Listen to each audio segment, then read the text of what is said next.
Estaba pensando, orando, meditando qué enseñar por este tiempo en la iglesia y he estado considerando enseñar algo que nos desafíe como hijos de Dios a tener vidas que sean aquellas que respondan a la palabra de Dios. Pensando en ello, meditaba en personajes, algunos creyentes en la palabra de Dios. ¿Y cómo fueron ellos? ¿Cómo nos pueden desafiar sus vidas? Por supuesto, no tenemos hoy una biografía de parte de ellos, pero sí tenemos documento bíblico. Veo a ellos y me anima. Y yo espero que ustedes vean a estos personajes bíblicos y les anime. Ese es el deseo que tengo. Vamos a comenzar con Bernabé hoy día. En la próxima semana vamos a terminar con Bernabé porque solamente vamos a tocar 2 aspectos de su vida. Y luego estaremos añadiendo otros personajes como Juan Marcos, también como el médico Lucas, y viendo cómo Dios les usó, cómo ellos glorificaron a Dios con sus vidas. Y algunos hombres comunes y corrientes, otros hombres con una profesión como Lucas, y otros con mucho dinero, como es el caso de Bernabé. Pero ¿cómo glorificaron ellos a Dios? Y ver a ellos debe animarnos, debe empujarnos a imitar sus vidas. No glorificando a estas personas, sino glorificando al Dios de estas personas, ¿no es cierto? Y vamos a ver entonces en Hechos capítulo 4, versículo 36 y 37. Queremos hablar hoy acerca de Bernabé y quiero enfocarme en cuanto al amor al prójimo y desafiarle en esto. Debemos amar a nuestro prójimo. Hechos capítulo 4, versículo 36 y 37. Vamos a leer aquí este aspecto, aquí en la palabra de Dios. Versículo 36 y 37. Entonces José, a quien los apóstoles pusieron por sobrenombre Bernabé, que traducido es hijo de consolación, levita, natural de Chipre, y como tenía una heredad, la vendió y trajo el precio y la puso a los pies de los apóstoles. Y aquí notamos la primera aparición de Bernabé en la Escritura.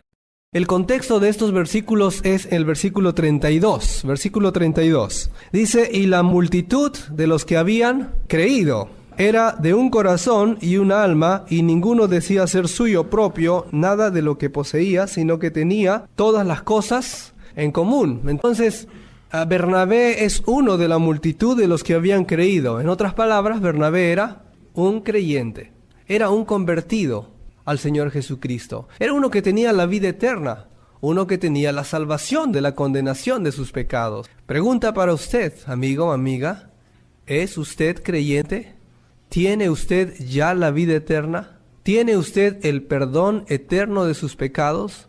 ¿Está seguro que si el día de hoy usted muere, si el día de hoy usted parte de esta vida, ¿está seguro que va a ir a la presencia de Dios? ¿O está pensando, bueno, no sé cómo será, Dios verá, tal vez Dios va a ver si he sido buen hombre, buena mujer, y allí veré, realmente no sé? Si usted está pensando así, usted no tiene la vida eterna. Usted no ha entendido el Evangelio. Aun si usted cree que es creyente, pero si no puede responder bien esta pregunta, entonces usted no ha entendido el Evangelio, usted no tiene la vida eterna. Porque tener a Cristo como Salvador de nuestras vidas es la garantía de tener la vida eterna. Creer en Él es suficiente. No tengo que hacer más cosas para ganarme la vida eterna. Jesucristo la ha ganado por mí. Y he puesto mi confianza en Él y eso es suficiente. ¿Cree usted en el Señor Jesucristo como su Salvador? Bernabé era un hombre creyente en primer lugar. Era uno de la multitud que había creído en el Señor. Pero es interesante cómo es él, luego de ser creyente, que manifiesta la obra de Dios en su vida y los apóstoles le ponen un sobrenombre. Realmente, ¿cuál es el nombre que tenía este hermano? Versículo 36. Su nombre era José. Ese es su nombre, José. Pero a medida que los apóstoles veían el desenvolvimiento de Bernabé y la forma como él expresaba la obra de Dios en su vida, los apóstoles decidieron llamar ya no más a este hermano José, sino Bernabé, ya no más José.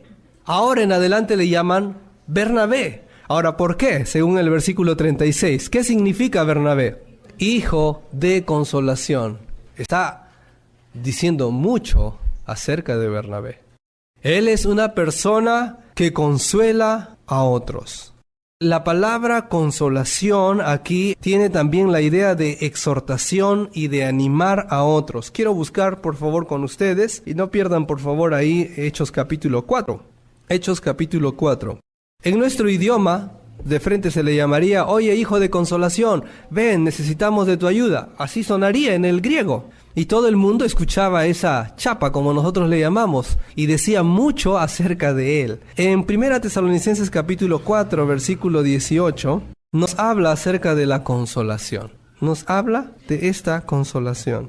Y vamos a ver algunos aspectos de este término. Va a comenzar más o menos el texto desde el versículo 1, pero una de las partes que toma este relato aquí comienza desde el versículo 13. Cuando Pablo está respondiendo a los hermanos en Tesalónica diciéndoles, en cuanto a su pregunta sobre los hermanos que ya han muerto, esta es mi respuesta. Y les habla de la resurrección de entre los muertos de los creyentes. Y en el versículo 18, después de haber explicado qué es lo que va a suceder en la segunda venida de Cristo, Pablo termina este texto diciendo, versículo 18, por tanto, alentaos los unos a los otros ¿con qué? Con estas palabras que acababa de escribirles. Es interesante. Cada vez que aparece alguien en la palabra de Dios alentando a otros, siempre es en el contexto ¿de qué? De la Biblia. Es en el contexto de la Biblia. Por eso es que cuando alguien cumple años o hay una despedida, queremos usar ¿qué? Para animar a la persona. La Biblia. Queremos usar la Biblia, porque la Biblia es la fuente de nuestro consuelo. Debemos exhortarnos y animarnos en base de la palabra de nuestro Dios. Debemos usar ella como nuestra fuente de ánimo. Versículo 12 del capítulo 5 ahora. Dice allí también para los hermanos en Tesalónica, os rogamos hermanos que reconozcáis a los que trabajan entre vosotros y os presiden en el Señor y os amonestan. Aquí la palabra alentarse, la palabra consolación, va a ser la palabra amonestar. Puede ser traducido exhortar, puede ser traducido alentar. Todo eso se entiende por la palabra exhortación o hijo de consolación también. Cuando consolamos, estamos dispuestos a ¿qué? Exhortar, que a veces es mostrar a la persona su error. También es consolar, es decir, hay momentos en que una persona necesita consuelo. ¿Y el consuelo de dónde debe venir? De la palabra de Dios. La exhortación de dónde debe venir, es decir, confrontar a alguien con la palabra, ¿de dónde debe venir ello? De la palabra de Dios, no de mis palabras. No disfrazo mi corrección o mi ánimo con palabras humanas, sino que uso la palabra de Dios en medio de todo esto. Entonces, ¿se dan cuenta ahí? Exhortación, alentarse y también amonestar. Bernabé nos da la impresión, Bernabé es un hombre que tiene este don. Vamos a capítulo 12 de Romanos, por favor. Versículo 8. ¿Cuál es uno de los dones que recibimos nosotros los creyentes como hijos de Dios? Según el versículo 8. El de exhortación, ¿correcto? Sí. Uno de los dones que nosotros recibimos, bueno, no todos reciben el don de exhortación. Dios da a cada uno, según dice 1 Corintios, según Él lo decide. ¿Sí? En cuanto a la repartición de dones, no es que debemos buscar un don. Por ejemplo, yo quiero tener don de lenguas. No. Y además ya no está vigente. Yo quiero tener el don de tal. Y yo... No. Usted no busca el don. ¿Quién da el don? Según 2 Corintios capítulo 12. Dios lo reparte como Él quiere. Y nosotros lo ejercitamos como Él nos lo ordena. En cuanto a esto, parece que uno de los dones que tenía Bernabé era el de exhortación, justamente.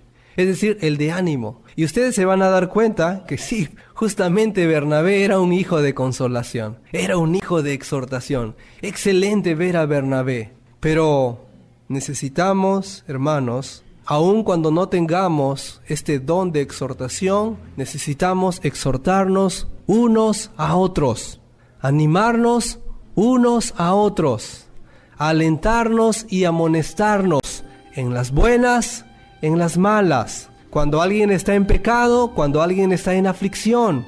En todos los momentos alguien está enfermo o alguien está pecando. Necesitamos exhortarnos, animarnos, y no debe haber ningún temor en cuanto a ello. Hay creyentes que lo hacen con naturalidad porque Dios les ha dado ese don y es parte de su vida hacerlo.